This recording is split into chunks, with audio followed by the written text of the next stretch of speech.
প্রণাম করা প্রণাম করে দু হাত ধরে প্রণাম করে না, প্রণাম করে না, প্রণাম করার দু হাতে ঠাকুর নামা। দাদুর সাথে এখন শিব ঠাকুরের পুজো করছে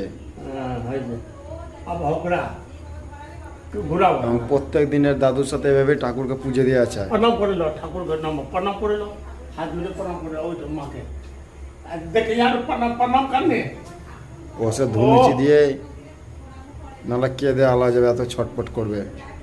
এত শিব ভক্ত এই বয়সেই, এই বয়সেই তার ঠাকুর প্রণাম চায়। ও আরে বাবা, আমাকে ছেড়ে দিতে বলছে, ওদি আগুন আছে ওটা এখানে, এখান ধরে যেমন পশু পাখিকে ভালোবাসে তেমনি আর শিব ঠাকুরকে ভালোবাসে। মন্দির তলায় গেলেই আগে প্রণাম করবে। হাত থেকে কেড়ে নিচ্ছে ধুনুচি, ব্যাস ছটপট করছে, দেখুন কি হারে ঠাকুর ভক্ত। আমাদের হচ্ছে আমাদের এই ছোট্ট ভাগনা হচ্ছে ঠাকুর ভক্ত। প্রণাম করে লো, যে করে দু হাতে হাত ধরে প্রণাম করে লো। আর দেখুন কত ঠাকুর ভক্ত।